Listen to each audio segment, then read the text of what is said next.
Well, if you cannot remember all the du'as that you need to know for the Hajj, at least learn most of them or some of them.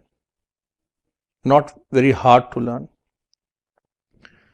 And if you can't do that, now we have those little booklets. You can use them, or perhaps your cell phone has got something which you can use for your dua and to remember the rites of the Hajj. Ideally, you should remember them or learn them or memorize them before you go.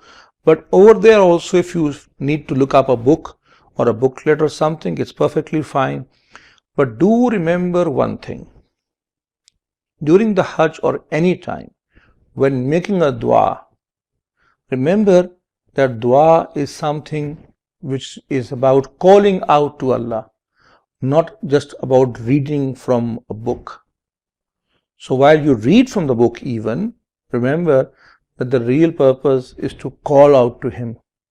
The real purpose is to communicate with Him, not just to read from the book. May Allah accept your duas.